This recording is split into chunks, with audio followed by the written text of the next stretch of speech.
A história da filosofia costuma ser contada como um evento súbito, um milagre grego que surge do nada no século VI a.C., uma inesperada iluminação da alma humana. Mas a verdade é menos mística e muito mais biológica. Antes de ser uma disciplina acadêmica, a filosofia foi e é o esforço de um organismo complexo para mapear a realidade e garantir a sua persistência. O pensamento não começou com a escrita. Ele começou com o primeiro conflito entre o instinto e a percepção. A filosofia é o estágio final de um drama de bilhões de anos. Se queremos entender por que Kant discutia a razão pura ou por que Russell buscava a clareza lógica, precisamos primeiro entender o animal que os produziu. A mente humana é um arquivo geológico. Cada camada de nossa racionalidade foi forjada por uma pressão externa. A filosofia começa aqui, no momento em que a sobrevivência exige que o mundo deixe de ser apenas sentido e passe a ser compreendido. A primeira grande lição da teoria do conhecimento não foi dada em uma sala de aula, mas nas copas das árvores das florestas tropicais. Para os nossos ancestrais primatas, o erro de percepção não resultava em uma nota baixa, mas no seu desaparecimento. A vida no alto das florestas exigia o que chamamos de realismo direto, necessário para medir o abismo entre um galho e outro. O desenvolvimento da visão binocular estereoscópica foi o nascimento da nossa capacidade de medir a realidade de forma objetiva. Quando o primata calcula a distância exata de um salto, ele está praticando uma forma primitiva de geometria aplicada. A visão cromática, por sua vez, nos ensinou a distinguir a essência da aparência, o vermelho da fruta madura versus o verde da folha amarga. Aqui, a filosofia encontra sua verdadeira ferramenta. A distinção entre o que o objeto parece ser e o que ele realmente é para o sujeito. O conhecimento nasceu da necessidade de precisão. A verdade, em sua origem mais remota, era simplesmente a capacidade de não cair no abismo. Quando as florestas recuaram e fomos forçados a caminhar sob dois pés na savana há 7 milhões de anos, ocorreu uma revolução ontológica, uma mudança na nossa própria natureza de ser. Ao libertar as mãos, o hominídeo não ganhou apenas membros extras para carregar comida. Ele ganhou a capacidade de objetificar o mundo.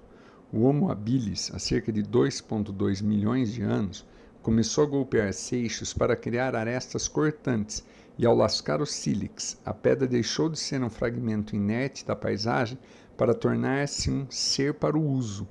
Essa capacidade de manipular a matéria forçou o cérebro a compreender que o mundo é composto por objetos distintos, cada um com suas propriedades e potências. A mão humana é a ferramenta que rasga o véu da indiferença natural, permitindo-nos dissecar a realidade em partes manejáveis. Enquanto um quadrúpede vê o mundo como um caminho a ser percorrido, o bípede vê o mundo como um conjunto de objetos a serem manipulados. Ao segurar uma pedra e perceber que ela pode ser transformada em uma ferramenta, o Homo habilis descobriu a causalidade. Ele percebeu que o ser das coisas não é estático, ele pode ser alterado pela ação. A filosofia que deixa de ser apenas observação e torna-se intervenção. A ferramenta é o primeiro conceito filosófico materializado, a ideia de que o mundo pode ser moldado pela vontade humana. O ser humano não apenas habita o mundo, ele o reconstrói. Essa nova postura forjou o contraste cinematográfico da nossa mente. Somos capazes de focar no suor de uma presa e, simultaneamente, prever a mecânica das estações. A objetivação do mundo é uma consequência direta dessa distância física que a bipedia impõe sobre o observador e o solo. Ao ver as coisas de cima, a humanidade começou a tratar a natureza como um objeto externo, uma vasta extensão de recursos a serem catalogados e conquistados. A filosofia é, em última análise, a tentativa de recuperar intelectualmente a ligação com o mundo que a nossa posição ereta fisicamente quebrou, transformando o caminho em objetos de estudo. O domínio do fogo pelo Homo erectus, há cerca de 1,5 milhão de anos antes de Cristo, foi o primeiro grande golpe contra o determinismo biológico.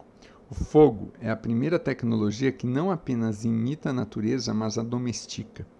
O efeito mais profundo foi sociocultural. O fogo criou o Círculo da Fogueira, o primeiro espaço de interioridade e diálogo na história da humanidade. Ao redor da fogueira, a noite deixou de ser um domínio de terror absoluto para se tornar um domínio de contemplação. O círculo de luz demarcava o limite entre o conhecido, o familiar e o eu, coletivo, e a escuridão absoluta da savana, que representava o mistério sagrado e o outro. Foi ali que a metafísica deu seus primeiros passos hesitantes, nascida do contraste entre o calor reconfortante das brasas e o frio infinito dos cosmos estrelado. O fogo transformou a horda num grupo pensante, onde a necessidade de partilhar experiências levou à necessidade de um instrumento que pudesse transportar ideias através do ar. A linguagem é o maior truque de adivinhação da nossa espécie. Com a modificação do aparelho fonador, descida da laringe que nos permite articular vogais complexas ao custo de um risco maior de asfixia, a humanidade trocou o instinto pelo símbolo. Filosoficamente, a linguagem representa o divórcio definitivo da realidade imediata. Pela primeira vez, um animal podia falar de coisas que não estavam lá. O passado que já morreu, o futuro que ainda não nasceu e, com audácia crescente, coisas que nunca existiram. Filosoficamente, a linguagem é o que nos permite falar de coisas que não estão presentes. Podemos falar do passado, do futuro e, mais importante, de coisas que não existem, como a justiça, o bem ou o infinito. A linguagem nos tirou da prisão do aqui e agora. Ela criou o divórcio entre o nome e a coisa, permitindo a abstração. Sem a linguagem, não haveria lógica, pois a lógica é a gramática do pensamento. Ao nomear o invisível, o ser humano tornou-se um animal metafísico. Começamos a viver menos no mundo das pedras e mais no mundo das ideias. Há cerca de 10 mil anos antes de Cristo, o Holoceno trouxe um clima estável e com ele a Revolução Neolítica. A transição dos humanos de caçadores-coletores para agricultores é frequentemente celebrada como início da civilização, mas por olhar cético, ela foi a fundação da ansiedade e da ética do dever. Enquanto o caçador vive num presente eterno, o agricultor é o primeiro filósofo moral, pois vive sob a ditadura do futuro. Ele planta hoje para colher daqui a 6 meses, sacrificando o prazer imediato em nome de uma esperança calculada. Plantar exige paciência e, acima de tudo, cooperação em larga escala.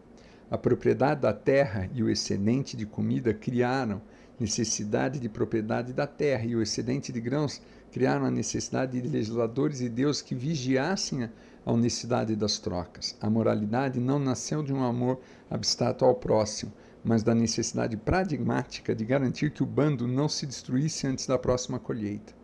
A liberdade absoluta do caçador nômade foi trocada pela segurança e pela ordem da aldeia.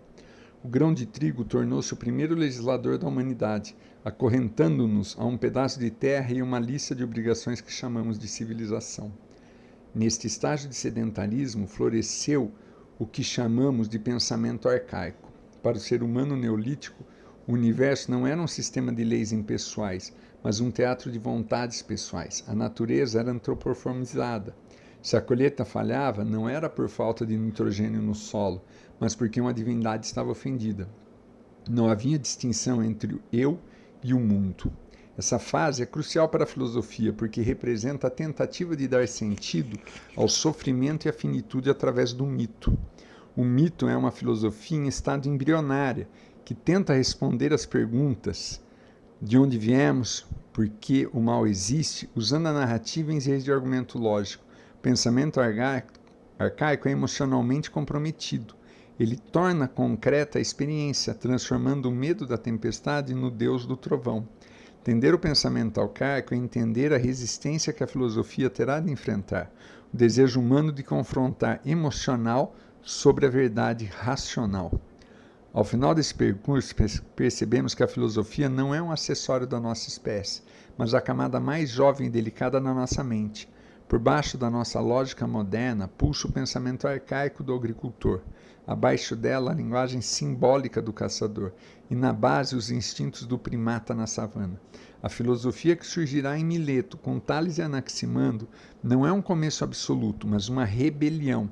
É o momento em que a camada superior da cebola tenta pela primeira vez analisar e criticar todas as outras. É a tentativa de substituir a vontade dos deuses pela impessoabilidade da lei.